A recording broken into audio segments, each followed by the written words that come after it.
Movie के start होते ही हम एक कबीले को देखते हैं जिन्हें यगहाल कहा जाता है और ये लोग एक बर्फीली पहाड़ी पर रहते थे और खाने के लिए जंगली हाथियों यानी कि मेमत का शिकार किया करते थे।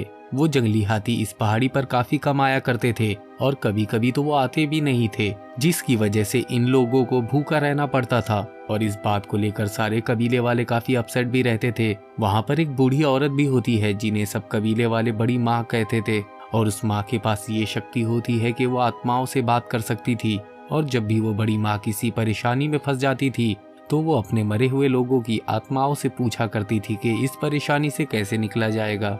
इस बार भी बड़ी माँ इस परेशानी से निकलने के लिए अपनों की आत्माओं से पूछती है, लेकिन इस बार उसे कोई जवाब नहीं मिलता। लेकिन एक रात बड़ी माँ को इसका जवाब मिल जाता है। दरअसल कबीले के आदमियों को जंगल में एक लड़की मिली थी जो अपनी मरी हुई माँ की बॉडी से लिपटी हुई थी और ये लोग इस लड़की को पकड़कर अपनी बड़ी माँ के पास ले जाते हैं। बड़ी माँ उस लड़की को देखकर कहती है कि ये हमें उन 4 पैरों वाले राक्षस की वार्निंग देने आई है और ये 4 पैरों वाले राक्षस हमारी दुनिया को खत्म कर देंगे और ये तब होगा जब हम अपने आखिरी शिकार पर निकलेंगे। और साथ ही वो उन्हें ये भी दिलासा देती है कि फिक्र मत करो, उस वक्त एक योद्धा आएगा और ये लड़की उसकी पत्नी बनेगी और ये दोनों मिलकर हमारे कबीले को एक नई दुनिया की तरफ ले जाएंगे जहां हमारे कबीले को कभी भूख का सामना नहीं करना पड़ेगा। इस लड़की का नाम एवलेट होता है और इस कबीले में एक लड़का भी होता है जिसका नाम डीले होता है। डीले एवलेट को पसंद भी करता था, वो उसे अपनी जान से भी ज्यादा प्यार करने लग जाता है। अब यहाँ पर बड़ी माँ की बातें सुनने के बाद डीले के फादर को अब काफी ज्यादा फिक्र होने लग जाती है। उनके पास एक श्वेत भाला होता है क्योंकि डीले के फादर शिकार की शुरुआत सबसे पहले करते थे और डीले के फादर ये तय करते हैं कि वो एक सफर पर जाएंगे और एक रात वो अपने दोस्त से कहते हैं कि मुझे जाना होगा, हम आखिरी शिकार का इंतजार नहीं कर सकते। इसके बाद डीले के फादर अपने दोस्त से कहते हैं कि तुम मुझसे वादा करो कि ये बात तुम किसी से भी नहीं करोगे, जिस पर उसका दोस्त कहता है कि ठीक है, मैं किसी को कुछ नहीं बताऊंगा। तब वो अपना श्वेत भाला उसे देकर चले जाते हैं और अगले सीन में हम देखते हैं कि सब लोग डीले को चिढ़ाने लगे थे कि तुम्हारे फादर भगौड़े हैं, वो यहाँ से डर कर भाग गए। दरअसल यगहाल कबीले के सभी लोग ये समझ रहे थे कि डीले के फादर बड़ी माँ की बातें सुनने के बाद यहाँ से भाग गए हैं, जबकि ऐसा कुछ भी नहीं था क्योंकि सच यहाँ पर किसी को भी नहीं पता था कि डीले के फादर यहाँ से क्यों चले गए हैं। दूसरी तरफ हम देखते हैं कि जिस तरह एवलेट अकेली थी उसी तरह डीले भी अकेला था और अब इन दोनों की दोस्ती हो जाती है। धीरे धीरे उनकी ये दोस्ती प्यार में बदल जाती है। अब इस तरह कई साल बीत जाते हैं और अब ये दोनों बड़े हो गए थे। तभी हम देखते हैं कि इनके इलाके में एक बार फिर से मेमत आते हैं और ये आखिरी टाइम होता है शिकार करने का। और बड़ी माँ की भविष्यवाणी के मुताबिक जब भी कोई आखिरी शिकार के लिए जाएगा तो यहाँ पर 4 पैरों वाले राक्षस आएंगे और वो उन्हें खत्म कर देंगे।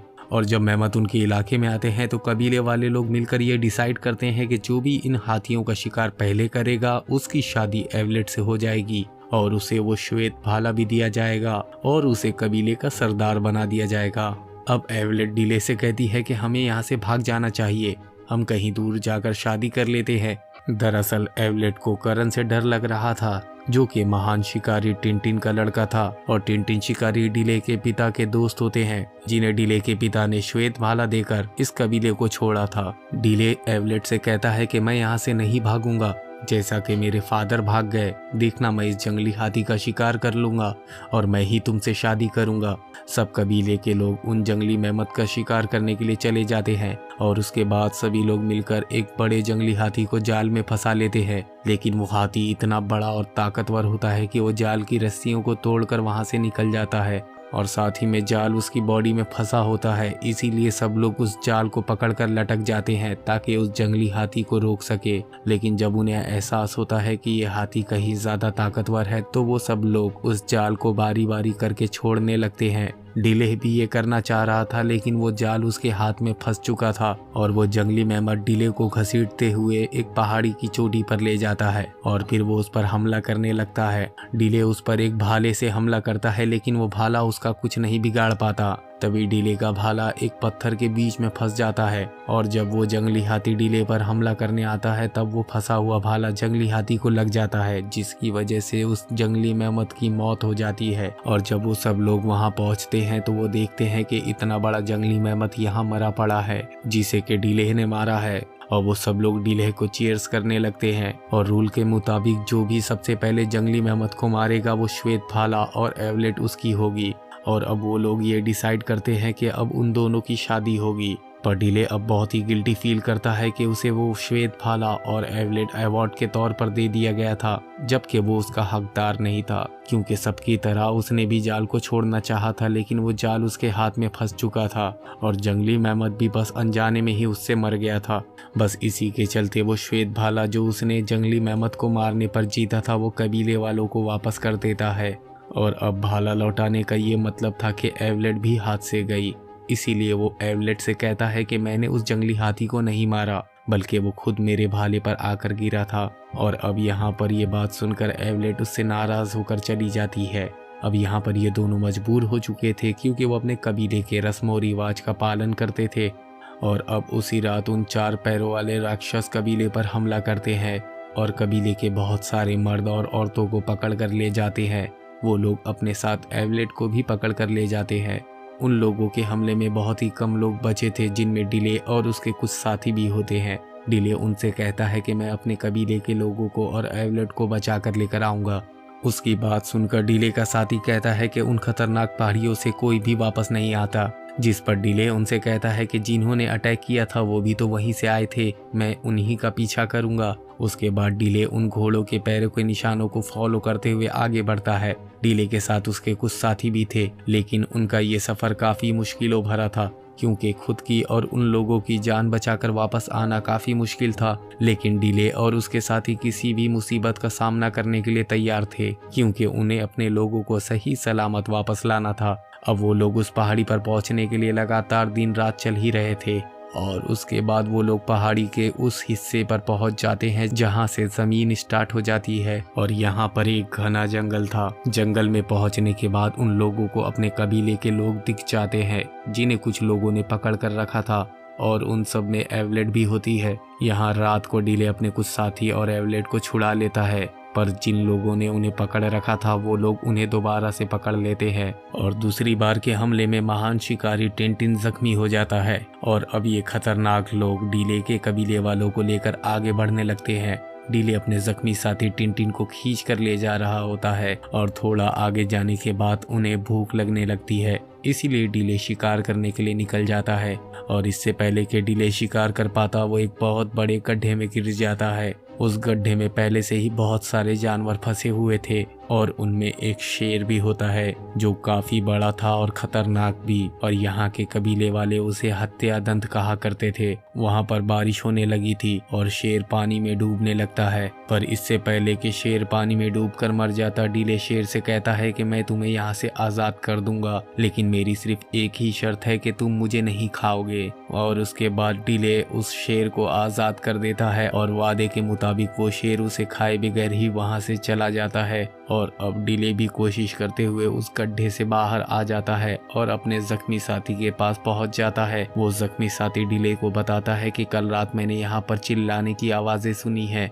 और अब ये दोनों उसी तरफ बढ़ने लगते हैं जिस तरफ से चिल्लाने की आवाजें सुनी गई थी। वहां पर जाने पर उन्हें पता चलता है कि कल रात इस गांव पर किसी ने अटैक कर दिया था। जब ये लोग वहां पहुंचते हैं तो कबीले के लोग उन्हें घेर लेते हैं और ये सभी लोग डिले और उसके साथी को मारने ही वाले होते हैं। तभी वहां पर वो शेर आ जाता है जिसे गांव वाले हत्या दंत कहा करते थे। वो शेर डिले की तरफ बढ़ता है, जिस पर डिले उससे कहता है कि मैंने तुम्हें कल रात बचाया था, क्या तुमने मुझे नहीं पहचाना। वो शेर डिले को कुछ नुकसान पहुंचाए बगैर ही वहां से चला जाता है। उस कबीले के सभी लोग इस सीन को देखकर काफी हैरान रह जाते हैं। अब वो लोग उन्हें अपने साथ लेकर जाते हैं और उन्हें खाना खिलाते हैं। डिले उनसे पूछता है कि आखिर तुम लोग हमारी लैंग्वेज कैसे जानते हो, जिस पर वो लोग डिले को कहते हैं कि कुछ अरसा पहले यहाँ पर एक आदमी आया था और वो यहाँ पर कोई सेफ जगह देखने आया था और उसी आदमी से हमने ये लैंग्वेज सीखी है। और यहाँ पर हमें ये पता चलता है कि वो आदमी कोई और नहीं बल्कि डिले के फादर थे।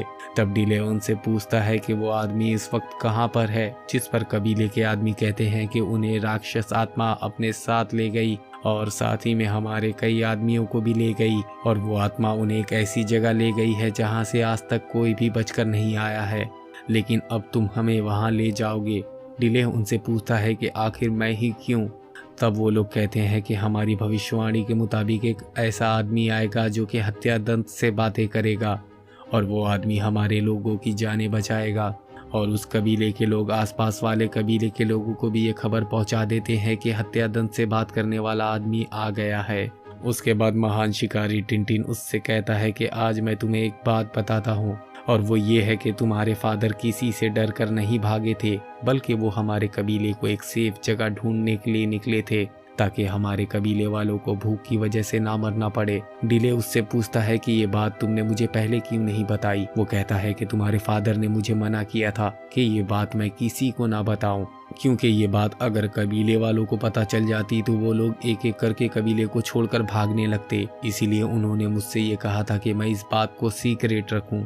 उसके बाद डिले के साथ यहाँ के और आसपास के कबीले वाले लोग उस पहाड़ी की तरफ बढ़ने लगते हैं, पर इससे पहले कि वो लोग उन लोगों तक पहुँचते जिन्होंने कबीले वालों को पकड़ रखा था, वो लोग नदी तक पहुँच जाते हैं और वो लोग अपनी बोट से आगे की ओर जाने लगते हैं। और ये सभी लोग अब उनका पीछा नहीं कर सकते थे क्योंकि इनके पास कश्तियाँ नहीं होती, और अब ये लोग तय करते हैं कि अब हम आगे का सफ़र पैदल ही तय करेंगे। लेकिन आगे का रास्ता उनके लिए बहुत मुश्किल भरा होता है क्योंकि आगे के रास्ते में एक बड़ा रेगिस्तान था जिसे पार करना बहुत ही मुश्किल था और उसे आज तक किसी ने भी पार नहीं किया था। लेकिन डिले कहता है कि हम रेगिस्तान को पार करेंगे। इतना कहकर डिले अपने सभी साथियों के साथ आगे की तरफ बढ़ने लगता है और कई दिनों के सफ़र को तय करने के बाद वो लोग उस रेगिस्तान की दूसरी तरफ पहुंच जाते हैं और वो लोग ये देखते हैं कि यहाँ पर काफ़ी बड़े बड़े पिरामिड बनाए जा रहे हैं और लोगों को पकड़कर गुलाम बनाकर लाने का मकसद ये होता है कि उनसे काम लिया जा सके। पिरामिड के बनाने में उन लोगों की तादाद बहुत ज़्यादा होती है, लेकिन उनसे भी ज़्यादा तादाद गुलामों की होती है। ये लोग अपने लीडर को गॉड कहते थे। ये लोग अपने बारे में कहते हैं कि ये लोग आसमान से उड़कर आए हैं और उनका गॉड कभी भी उनके सामने अपना चेहरा नहीं दिखाता, वो हमेशा पर्दे में ही रहता है और उनका गॉड बस अपने लोगों को ऑर्डर्स देता है।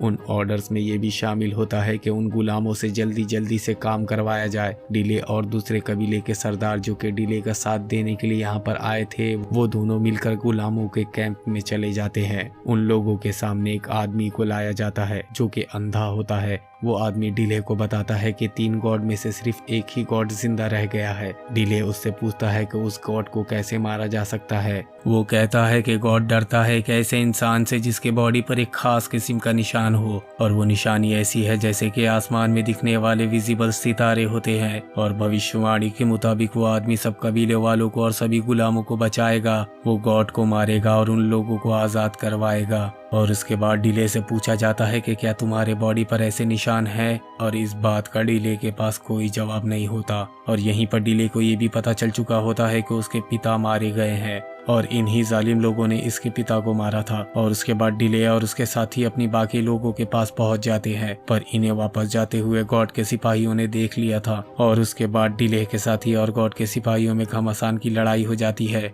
और इस लड़ाई में महान शिकारी टिनटिन मारा जाता है और मरने से पहले वो डिले के पिता का श्वेत भाला उसे देन में देता है। और इसके बाद डिले अब सबका बदला लेना चाहता था। वो सब लोगों की जान बचाना चाहता था और उन्हें आज़ाद भी करवाना चाहता था। और उसके बाद कुछ लोग देखते हैं कि एवलेट के हाथ पर वही चोट के निशान होते हैं और ये निशान आसमान पर दिखने वाले उन विजिबल सितारों की तरह होते हैं। और भविष्यवाणी के मुताबिक वो निशानी एवलेट में पाई गई थी। उन निशानों को देखकर सब लोग काफी डर जाते हैं। एवलेट को वो लोग अपने गॉड के पास लेकर जाते हैं क्योंकि जिसके हाथ पर ये निशान होगा वो लोगों को बचाएगा और उन्हें आज़ाद करवाएगा। ये लोग अपने गॉड को बताते हैं कि यहाँ इस लड़की के पीछे एक शिकारी भी आ रहा है। और सुबह के वक्त डिले और उसके लोग अपने लोगों के पास जाने के लिए मजदूर बन जाते हैं और वहीं पर जंगली मेमथ भी होते हैं। डिले के लोग जंग का ऐलान कर देते हैं। मेमथ जो इस हड़बड़ाहट में इधर उधर भागने लगते हैं और उसकी वजह से वहाँ पर हलचल मच जाती है। और उसके बाद गॉड कहता है कि एवलेट को बाहर ले जाओ, अगर इसके बावजूद वो मजदूर ना रुके तो इसे मार देना। और ऐसा ही किया जाता है और एवलेट को बाहर लेकर जाया जाता है। तभी डिले और उसके लोग एवलेट को देखकर रुक जाते हैं और उसके बाद वहाँ पर वो गॉड आता है और उसे देखकर सारे के सारे लोग झुक जाते हैं। और गॉड का एक आदमी सबको कहता है कि जो कोई भी इस लड़की को यहाँ से लेकर जाना चाहता है वो उसे यहाँ से लेकर चले जाए, और हम वादा करते हैं कि इस बार हम उसे नहीं रोकेंगे।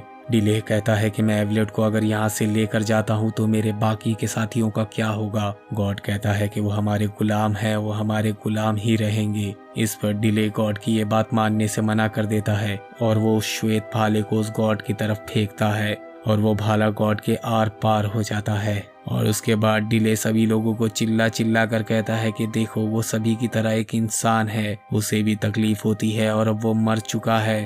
तभी वहां पर दोनों कबीलों के बीच एक जंग स्टार्ट हो जाती है और इस जंग में डिले के लोग जीत जाते हैं। और अब कबीले का वो आदमी जो उन लोगों को यहाँ पर कैदी बनाकर लाया था वो एवलेट की तरफ एक तीर फेंकता है, जिससे कि एवलेट मर जाती है। बदले में डिले उस आदमी को मार डालता है जिसने एवलेट पर तीर फेंका था। डिले यहाँ पर अपने कबीले वालों और सभी लोगों को बचाने आया था, लेकिन यहाँ पर आकर वो अपने बहुत ही करीबी लोगों को खो दिया था। और बड़ी माँ जो दूर से ही ये सब कुछ देख रही होती है वो उन सबको अपनी पावर्स दे रही होती है। और यहाँ पर बड़ी माँ अपनी जान की कुर्बानी देकर एवलेट की जान वापस ले आती है और एवलेट दोबारा से जिंदा हो जाती है। और जाने से पहले दूसरे कबीले के लोग जिन लोगों ने इन्हें पनाह दी थी वो डिलेह को कुछ पौधों के बीज देते हैं। वो डिलेह से कहते हैं कि तुम्हारे फादर चाहते थे कि तुम इन बीजों को अपनी जगह पर लेकर जाओ और उन्हें वहां पर उगाओ। डिले बिल्कुल ऐसा ही करता है, वो अपनी जगह पर जाकर इन बीजों को उगा देता है और वहां पर पौधे लगने लगते हैं और अब इन्हें कभी भूख का सामना नहीं करना पड़ता। और इसी के साथ ये मूवी यहीं पर खत्म हो जाती है।